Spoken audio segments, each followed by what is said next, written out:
Hello and welcome to the 5th race of the season from Phoenix. Denny Hamlin on the pole here. Denny's always been pretty good at this racetrack. Harvick on his outside also always been pretty good here. Hamlin though could not get the championship locked up here last year, and could be a similar situation where we see a guy like Hamlin who just cannot close the deal in the championship race come and dominate like he did at Homestead last year in 2020. Stages here, 20 laps, 32 laps, and then 42 for that final stage. They will possibly need a pit stop. This is a 94 lap race and a 90-ish lap fuel window, but with cautions they could technically make it. Tires kind of void that though. Green flag is out. Denny Hamlin will lead them here. Brad Keselowski, everyone cutting that dogleg on the first lap here. And that'll be the story. Aggressive on restarts, taking advantage of the dogleg, making it 3-4 wide as early as possible. Kyle Busch down there, he made it 3 wide and gained 2 spots. Good work for the 18 there, and he would continue to be aggressive. Driving to 4th here by Chase Briscoe, Christopher Bell. Chase Elliott powering through as well. That's really working for Kyle, and Elliott could not get the power down like the 18 could, but Kyle Busch going forward. I don't remember him being that good here last year, but things can change. And the racing would continue to be very aggressive. Joey Logano trying 3 wide here. See Alex Bowman 3 wide there with the back. William Byron aggressive. Riding along with Logano, you can see guys sliding, spinning the rear tires off the corner. Then hard transition onto the dogleg. Really the racing not calming down because of that dogleg and using the apron. You can go get anything you want, and they continue to do that over and over again. Lots of passing, lots of good racing, lots of sliding around, low grip it seems like. But up front, kind of spreading out. The only battle we can find here on lap 7, Kyle Busch, Kevin Harvick. Busch looking for 3rd, and it really looks like he's going to get it, working the bottom well. The 4 car just not quite as good as the 18, and I think that would be the story here as Kyle Busch continues to rally to the front. His teammate Denny Hamlin leads the race, so maybe Joe Gibbs has something, and Christopher Bell there also in 5th. Really could have something. And Denny Hamlin, just talking about him, here he is in the lead of the race and driving away. No pressure from Brad Keselowski. Denny Hamlin has this one healthily in hand. Lap 9, a little over 11 to go in the stage, so still plenty of time for things to change. Brad closed that up, but Denny is got it under control, watching this physical race for, I think it is 7th. Chase Briscoe, Matt Benedetto. Benedetto into the back of Briscoe, sees the 22 getting bigger in his mirror and just keeps thinking, all right, I gotta go, bud. Gonna have to go. And he just pile drives the back of the 14 and gets him sideways in the middle of the corner. Chase Briscoe decides that he might as well let the 21 have the bottom and work his way by. Doesn't really fight him much here. He's gonna not lose time, but he gives the 21 the preferred line after that big bump in the corner last time, and Matt Benedetto will go by after that aggressive move. And Denny Hamlin continues to pad a lead, and we're gonna come off of turn 4 here and see the 11 car take stage 1. He's got a decent points cushion already over the cut line, though it is early. But stage wins will never hurt that situation, and he's going to continue to do that. Now, talked about pit stops being a possibility, and they are for the entire field. Everybody comes down here. Watching Eric Almirola here, and Eric misses his pit stall. You can see he's going to reverse into it now after he's been hit, but he missed his pit stall.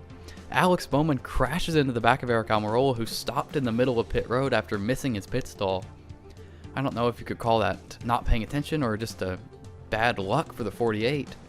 Denny Hamlin won the race off pit road, but that is the 2nd time this year Alex Bowman has crashed on pit road. Unfortunate for him. And Bubba Wallace, it is 2 laps later. You can see the pace car going by there. Wallace is 2 laps down and still getting service on that car. They found an issue, I would imagine, and kept him on pit road for an extended stay. That will more or less end his chances at this race. It's a shame because we haven't really seen what kind of a car he has, but he can still show that off. I mean, moral victory if he can run in the top 5 on the racetrack, but not on the scoreboard. So we'll see what that 23 car can do. Eric Almirola, big damage to the rear of that car, but he's still out there. He's a lap down, though. The lead just have to deal with him. Denny Hamlin will take the green here and not really have anything to worry about. Kevin Harvick, Kyle Busch racing again. Harvick wants that third spot back that he lost to Busch somewhere in the middle of the last run there. But he's going to be stuck behind Bubba Wallace. They're going to be 3 wide here. Wallace and Busch. Busch really closed the door there, and they make contact. Get away with it, though, somehow. Christopher Bell there in, I believe that is 6th. Good run for the 20 car, trying to race his way through. They're 3 wide now. Larson says 3's not enough. Make it 4. 4 wide. Lap 27. A few laps after the restart, they're 4 wide in turn 2.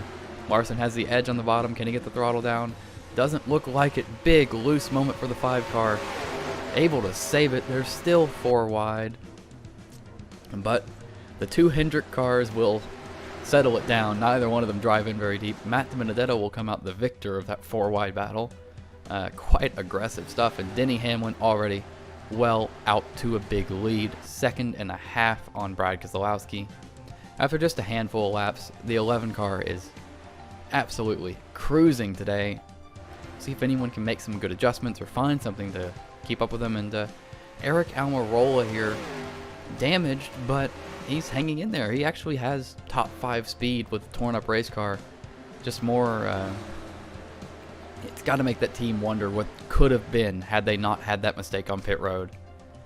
And speaking of fast race cars, Denny Hamlin putting up laps that are regularly 0.3 of a second faster than the next fastest car on the racetrack. Chase Elliott, the second fastest car on the racetrack, running in 4th, closing on the group in front of him, but still 0.3 slower a lap than Denny Hamlin. Denny Hamlin has this field covered.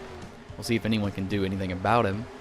His teammate Martin Truex Jr., a guy that you will have noticed we haven't heard anything from, just now breaking into the top 10 for the first time.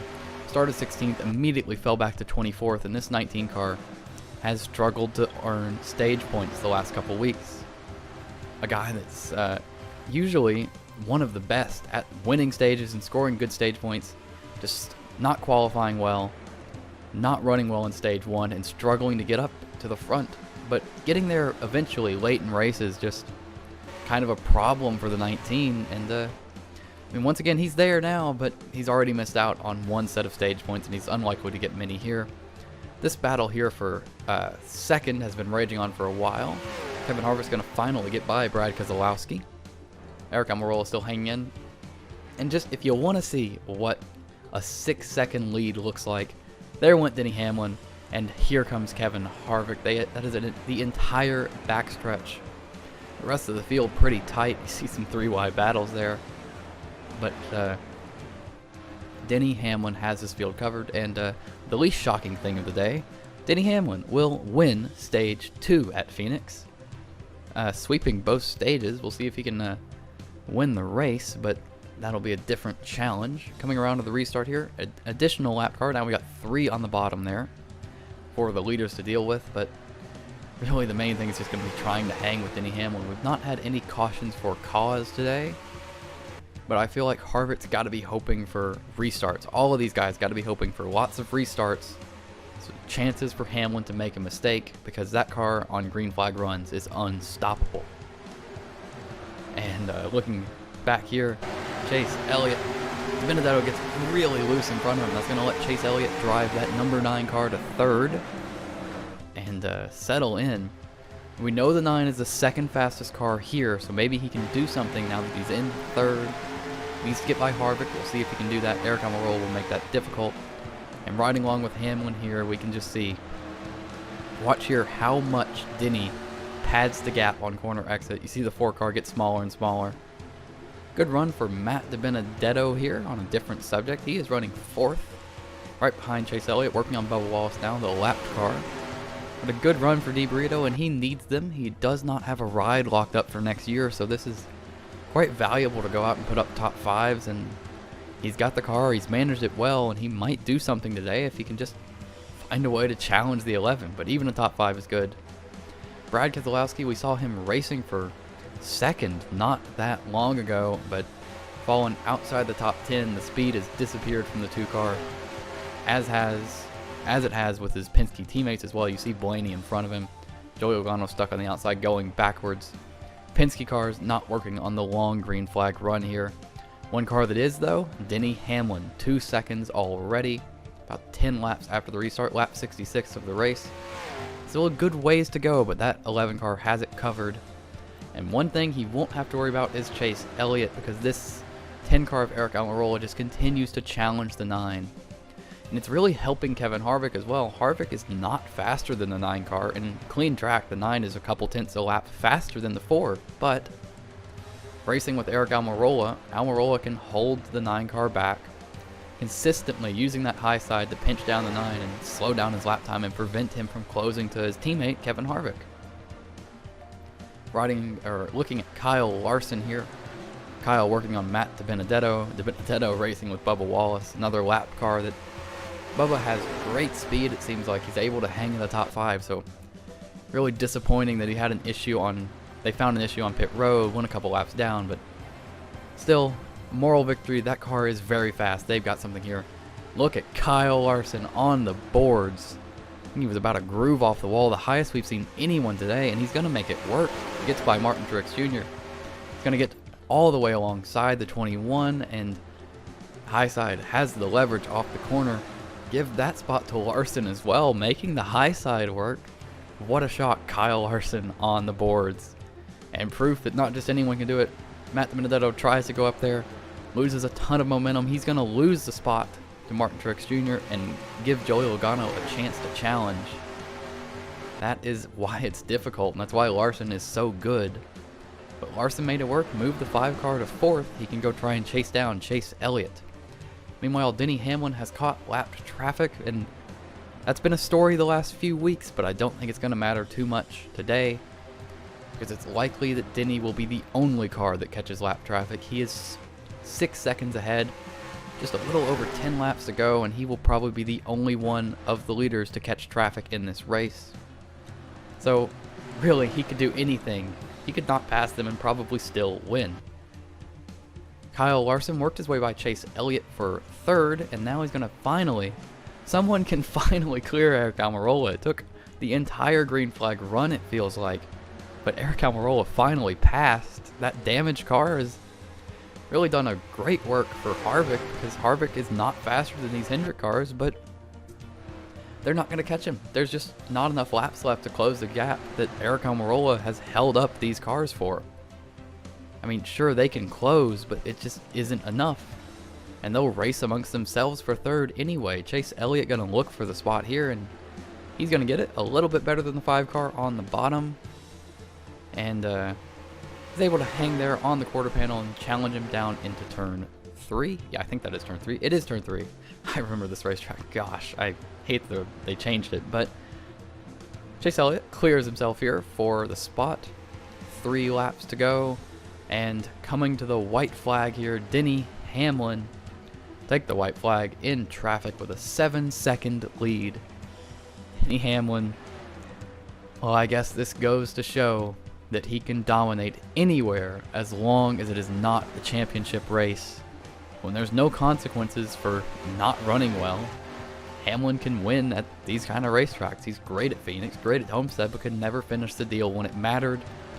But today, he'll take his first win of the season at Phoenix. Denny Hamlin gets it done.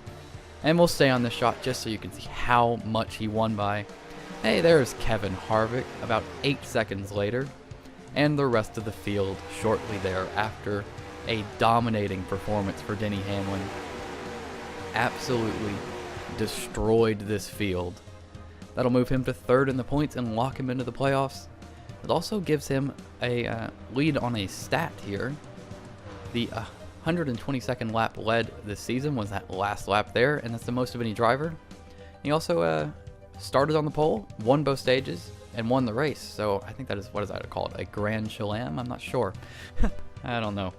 But it is very impressive nonetheless. We'll take a look at the points.